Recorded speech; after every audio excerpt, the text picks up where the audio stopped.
Bismillahirrahmanirrahim. Assalamualaikum warahmatullahi wabarakatuh. Baik, kita lanjutkan pembahasan kita mengenai limit. Nah, pada video kali ini kita akan membahas beberapa teorema ataupun sifat-sifat dari limit yang kita harus ketahui, ya. Nah, kita akan coba. Nah, di sini ada beberapa teorema dari limit, ya. Saya akan tulis atau sifat-sifat dari limit, ya. Teorema Teorema ini biasa disebut sebagai teorema utama dari limit atau kita bisa sebut juga sebagai sifat-sifat dari limit.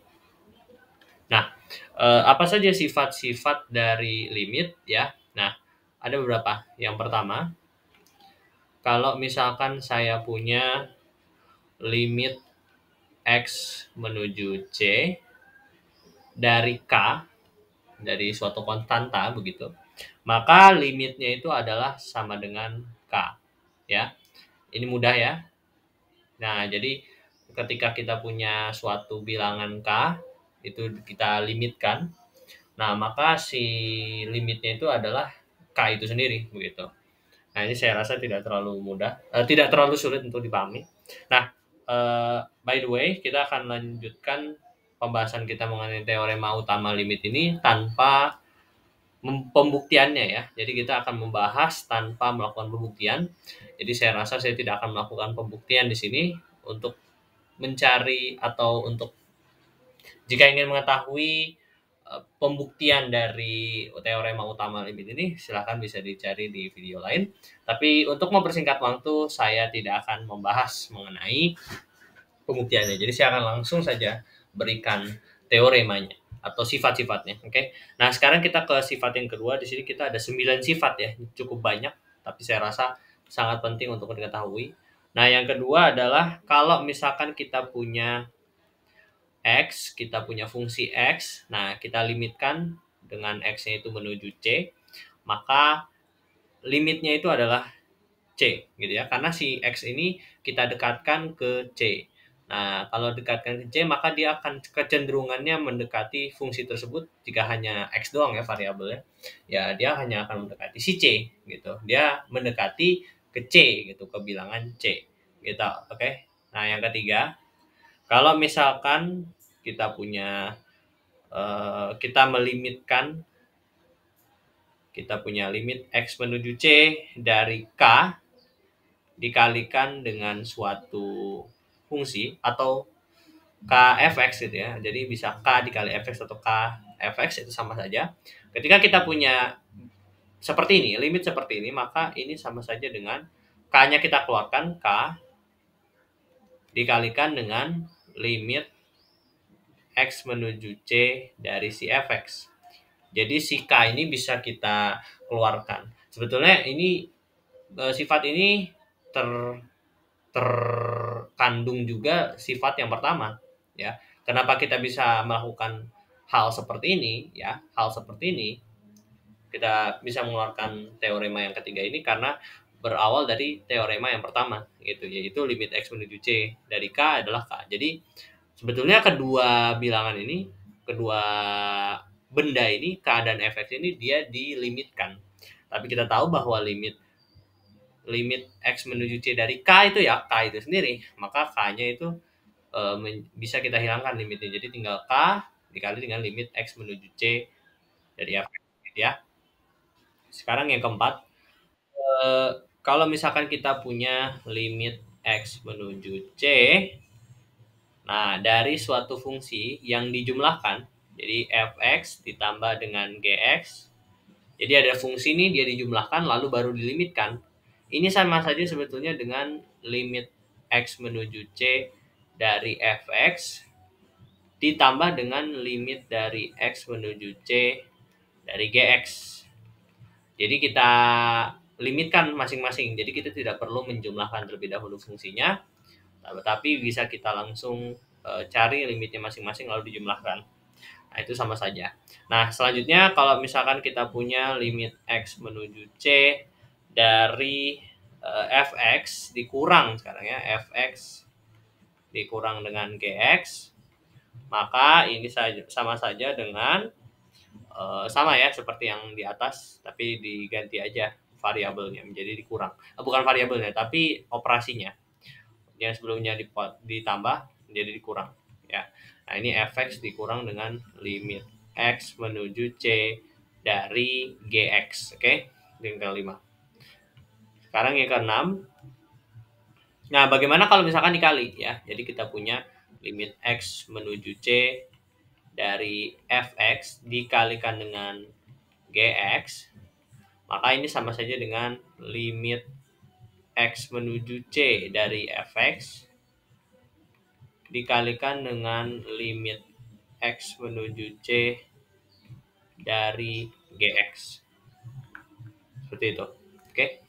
Nah, jadi masih gampang ya sebetulnya. Nggak ada yang terlalu sulit ya teoremanya. Jadi sebenarnya memang tanpa kita atau tanpa saya berikan teoremanya, sebetulnya kita bisa menggunakan intuisi kita untuk mengingat daripada teorema atau sifat-sifat limit ini ya.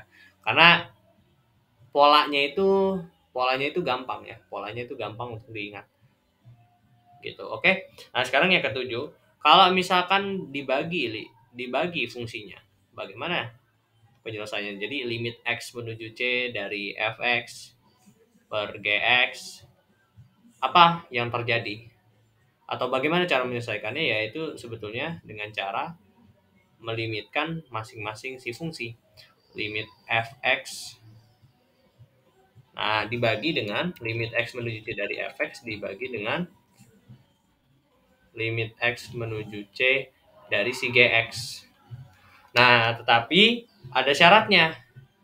Syaratnya adalah limit x menuju c dari gx ini tidak boleh sama dengan 0. Kenapa? Karena ketika kita punya limit x menuju c dari gx itu sama dengan 0, maka kita substitusikan nilainya ke sini, maka kita akan terlibat dengan pembagian dengan 0, yang mana itu tidak diperbolehkan dalam matematika. Maka kita harus punya syarat bahwa limit x menuju c dari gx itu tidak boleh sama dengan 0. Tidak boleh sama dengan 0. Oke, nah sekarang yang ke-8. Nah, kita punya misalkan suatu fungsi limit x menuju c dari fungsi fx. Nah, fungsi fx ini dia dipangkatkan, katakanlah dipangkatkan dengan n. Nah, ini sebetulnya sama saja dengan ya kita melimitkan terlebih dahulu si fx baru kita pangkatkan. Jadi kita tidak perlu mempangkatkan terlebih dahulu fungsinya, tapi kita bisa langsung mencari dulu limitnya, baru kita memangkatkan seperti itu. Itu nomor 8, teorema nomor 8. Dan ini teorema yang terakhir. Nah, kalau misalkan di akar bagaimana? Kalau misalkan kita punya limit x menuju c, nah diakarkan dengan fx. Ya, misalkan akar pangkat n ya, akar n gitu ya. Kan ada akar 2, akar 3, akar 4. Kita sebut saja akar n. Nah, maka ini sama saja dengan ya. Jadi kita melimitkan terlebih dahulu fungsinya baru kita akarkan. Jadi seperti ini ya. Nah, jadi kita limitkan dulu limit x menuju c dari fx baru kita akarkan. Seperti itu. Jadi kita tidak perlu mengakarkan dulu fungsinya baru kita limitkan. Seperti itu. Nah, itulah beberapa identitas-identitas dari limit. Nah, saya rasa sebetulnya untuk yang lainnya sebetulnya ada beberapa teorema dari buku Purcell sebetulnya yang lain itu seperti teorema substitusi dan teorema ini ya, teorema substitusi dan teorema faktorisasi gitulah istilahnya. Tapi sebetulnya saya rasa saya tidak perlu menyampaikan hal seperti itu, menyampaikan teorema yang tadi saya sebutkan, karena dalam kita menyelesaikan limit, teorema tersebut sudah kita terapkan secara tidak langsung sepertinya sebetulnya gitu. Jadi kita saya tidak perlu untuk menyampaikan mengenai teorema ini, teorema substitusi dan teorema faktorisasi, karena sudah kita terapkan dalam menyelesaikan permasalahan limit. Seperti itu. Oke. Nah, sekarang saya akan memberikan beberapa contoh soal daripada penggunaan fungsi-fungsi limit ini, ya. Nah, beberapa contoh soal gitu ya. Jadi agar kita semakin paham dengan penggunaan atau penyelesaian limit dengan fungsi-fungsi atau dengan sifat-sifat ini gitu ya. Nah, jadi kalau misalkan yang pertama, carilah nilai dari limit X menuju 3 dari 2X pangkat 4. Nah, dari sebetulnya teorema limit ya yang tadi kita pelajari, kita bisa menguraikan fungsi ini dengan menggunakan teorema limit ya, menjadi dari yang sebelumnya kita tulis limit X menuju 3 dikali 2X pangkat 4 ya. Nah, ini kan 2 ini kan konstanta. Ini sama aja berarti kita menggunakan teorema yang ketiga. Kalau K dikali Fx itu sama saja dengan K dikali limit X menuju C dari si Fx tersebut. Jadi si 2 ini bisa kita keluarin ya, menjadi 2 dikali limit X menuju 3 dari X pangkat 4. Nah, ini ada X pangkat 4 ya teman-teman. Ada X pangkat 4 fungsi X, fungsi Fx lah katakanlah. Lalu dipangkatkan 4. Nah, ini sama saja menggunakan teorema yang ke-8. Kita bisa mengeluarkan pangkatnya dulu ya. Kita bisa mengeluarkan pangkatnya menjadi seperti ini ya. Jadi kita limitkan dulu si X. Kita limitkan dulu si X baru dipangkatkan 4 ya. Karena ini serupa dengan teorema yang ke-8. Gitu. Nah, jadi kalau misalkan kayak gini kan gampang. Jadinya 2 dikali limit X menuju 3. Ya udah. Kalau limit X menuju 3 ini pakai teorema yang kedua. Limit X menuju C itu dari X itu sama dengan C. Berarti limit X menuju 3 dari fungsi X, maka ya 3 itu sendiri. 3 dipangkatkan dengan 4. Maka 2 kali 3 pangkat 4. Ya. 3 pangkat 4 gitu ya. Nah, nanti akan didapatkan hasilnya adalah sekitar 164. Seperti itu. Oke. Nah, jadi seperti itu. Nah, beberapa contoh-contoh yang lain ya. Contoh-contoh yang lain adalah yang kedua nih ya, misalkan kalau misalkan ditanya yang kedua adalah limit X menuju 4. Carilah nilai dari limit X menuju 4 dari X kuadrat plus 9 X kuadrat plus 9 per 4 gitu ya, per 4. Nah, kita disuruh mencari limit X menuju 4 dari akar X kuadrat plus 9 per 4. Nah, kita bisa menggunakan teorema limit. Kita bisa menggunakan beberapa teorema limit untuk menyelesaikan soal ini gitu ya. Jadi kalau misalkan saya uraikan ya. Nah, kita pertama bisa menggunakan teorema yang ke-8 ya, teorema yang ke-8 daripada pernyataan ini. Nah, ini bisa kita uraikan. Maaf, kita bisa menggunakan teorema yang ke-7. Maaf. Kita bisa menggunakan teorema yang ke-7 ya. Di mana sini kita bisa uraikan limit X menuju 4 dari akar X kuadrat plus 9 per limit X menuju 4 dari 4 gitu ya. Nah, limit X menuju 4 dari 4 itu ya 4 gitu. Nah, sedangkan yang di atas ya, yang di atas ini ya bisa kita pakai sifat yang ke-9 gitu ya. Jadi limit X menuju 4 dari akar X kuadrat plus 9 ini sama saja dengan akar dari, jadi kita limitkan dulu fungsi yang di dalam. Kita limitkan langsung yang di dalam, fungsi yang di dalam. Limit X menuju 4 dari X kuadrat plus 9. Gitu ya. Nah, ini bisa kita uraikan lagi ya menjadi ya, karena ini pertambahan fungsi ya. Katakanlah X kuadrat itu fungsi 1 dan 9 itu fungsi yang kedua. Maka ini bisa kita ubah menjadi limit X menuju 4 dari X kuadrat ditambah limit X menuju 4 dari 9 per 4 gitu ya. Nah, ini sebetulnya ya bisa kita uraikan lagi ya. Jadi bisa kita uraikan lagi menjadi ya limit X menuju 4 gunakan sifat yang ke-8. Nah, ini limit X menuju 4 dari X kuadrat ini sama saja dengan limit X menuju 4 dari X baru dikuadrat dari limit limit X menuju 4 dari 9 tetap 9 ya. Tetap 9 ya, itu gunakan sifat yang pertama. Nah, maka ini per 4 ya.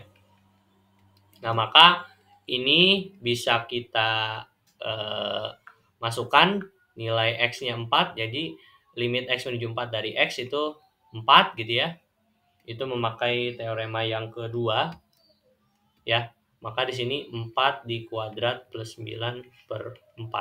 Jadinya ini akar 16 per 9 per 4. Jadinya ini 5 per 4 ya. Ini 5 per 4. Ya, seperti itu. Oke. Nah, jadi sebetulnya memang kalau kita lihat nih ya dari soal-soal yang tadi kita kerjakan, sebetulnya kita bisa dengan mudah menyelesaikan soal di atas dengan langsung mensubstitusikan nilai X dari nilai X-nya itu dengan si C ya. Misalkan C-nya itu 4 ya pada soal yang kedua, terus ini 3 gitu ya. Sebetulnya kan bisa kita langsung selesaikan nih. Misalkan yang nomor 1 bisa langsung kita selesaikan 2 dikali 3 pangkat 4. Udah ya. Sama juga seperti yang nomor 2. Kita langsung bisa mensubstitusikan nilai tersebut ke dalam nilai X4 ini, nilai 4 ini ke dalam si fungsinya. Nah, tetapi saya melakukan langkah-langkah yang panjang ini agar teman-teman bisa mengetahui kenapa kita bisa langsung mensubstitusikan nilai tersebut, dapat dari mana, atau emang benar langkah tersebut ya. Kalau misalkan langsung mensubstitusikan tersebut emang benar. Nah, saya di sini berusaha untuk membuktikan bahwasanya memang benar dan bisa dilakukan. Nah, sehingga teman-teman tidak salah konsep gitu ya. Karena takutnya teman-teman dengan mudah langsung mensubstitusikan nilai limitnya ini ke dalam si fungsi ya. Hati-hati karena ada beberapa limit yang jikalau langsung disubstitusi itu kita tidak dapat menemukan limitnya. Oleh sebab itu kita harus memanipulasi aljabarnya begitu. Nah, di sini saya menggunakan teorema limit agar kita bisa menentukan nilai daripada suatu limit gitu. Dan juga untuk membuktikan poin bahwasanya kita bisa langsung mensubstitusikan nilai daripada limitnya ke dalam suatu fungsi. Jadi biar tahu bagaimana prosesnya gitu. Nah, biasanya soal-soal seperti ini nanti bentuknya itu enggak yang kayak gini gitu ya. Kalau untuk soal yang memang benar-benar menguji daripada teorema limit itu ya, atau sifat-sifat dari limit, biasanya bentuk soal itu seperti ini. Kalau misalkan soalnya seperti ini kan kita bisa langsung mensubstitusikan nilai X misalkan 4 ya, ataupun nilai X sama dengan 3 ke dalam si fungsinya. Nah, biasanya kalau untuk soal-soal yang memang benar-benar menguji tentang teoremanya, biasanya seperti ini ya. Saya berikan contoh soal yang ketiga. Jadi kalau misalkan diberikan limit X menuju 3 dari si Fx, ini adalah sama dengan 4. Nah, dan juga diberikan limit X menuju 3 dari si Gx, ini sama dengan 8. Nah, kalau misalkan saya tanya ya, berapa nilai dari limit X menuju 3 dari F kuadrat X dikali G kuadrat X. Nah, loh, mati dah tuh. Bagaimana cara kita menyelesaikan soal ini? Ya, tentu kita tidak bisa main substitusi-substitusi saja seperti tadi, seperti soal yang tadi.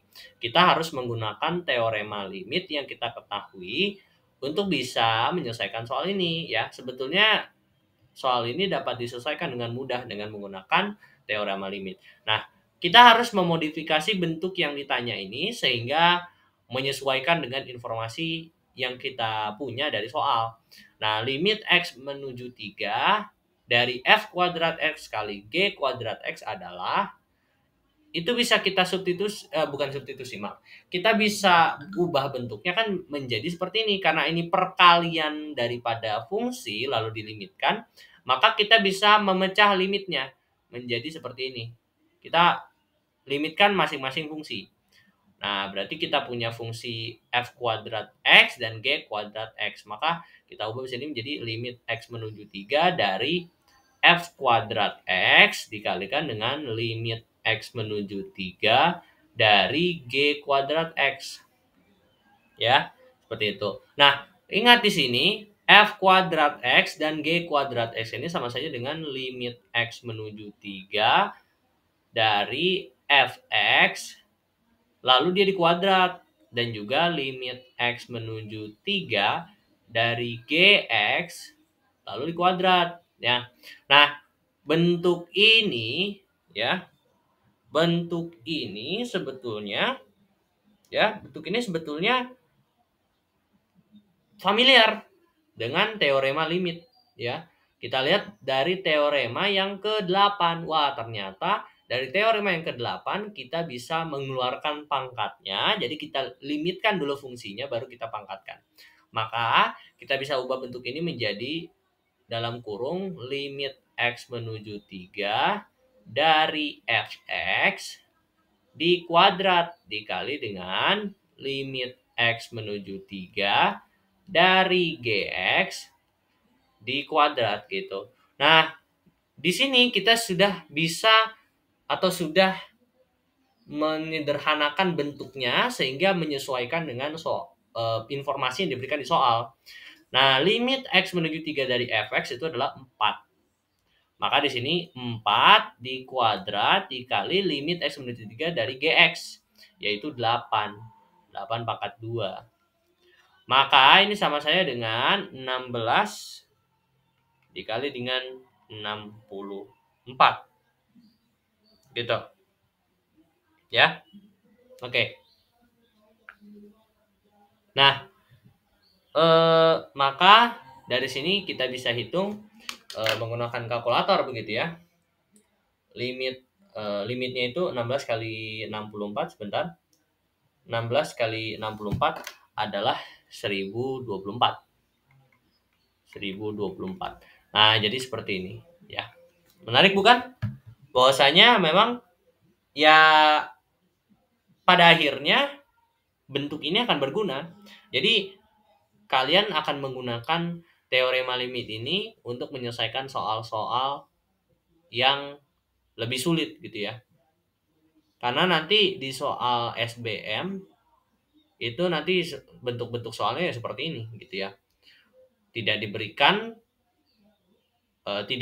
soalnya itu dalam bentuk kayak limit X menuju 3 dari akar X kuadrat plus 4 dibagi 4 itu berapa gitu. Ada sih memang soalnya, ada. Tetapi bentuk soal yang lain selain bentuk soal yang seperti itu adalah ya seperti ini yang menguji ya, soal-soal yang menguji daripada pengetahuan kalian dengan menggunakan pengetahuan kalian mengenai teorema limit ya. Jadi bukan hanya masalah memfaktorisasi atau mengubah bentuk atau memanipulasi aljabar gitu yang harus kalian kuasai untuk menaklukkan materi limit, tetapi juga kalian perlu kemampuan untuk mengingat dan memahami teorema limit. Nah, soal yang lebih sulit mengenai teorema limit ini sudah saya bahas di drilling soal part D kalau nggak salah. Ya, jadi di drilling soal part D itu nanti akan saya berikan soal SIMAK UI, bayangkan. Soal SIMAK UI dengan menggunakan teorema limit ya. dengan menggunakan ya menguji lah, intinya menguji pengetahuan kalian tentang teorema limit, dan saya rasa itu adalah video yang bagus untuk teman-teman saksikan. Kalau ada waktu mohon untuk disaksikan ya, karena memang itu bisa membantu teman-teman untuk mempersiapkan soal-soal yang familiar di SIMAK UI atau soal yang sejenis ya, nanti insya Allah akan keluar di SIMAK UI ya. Jadi untuk teorema limit mungkin segini saja gitu ya. Nah, untuk teorema substitusi dan teorema faktorisasi saya tidak akan bahas. Jadi saya rasa cukup sampai di sini materi kita mengenai limit. Jadi materi kita tentang limit sudah selesai. Nah, jadi selanjutnya kita akan berlanjut atau beranjak ke materi selanjutnya, yaitu materi turunan. Semoga video yang saya buat ini bisa bermanfaat untuk teman-teman sekalian dan bisa membantu teman-teman sekalian untuk dapat masuk ke perguruan tinggi yang diidam-idamkan. Terima kasih. Assalamualaikum warahmatullahi wabarakatuh.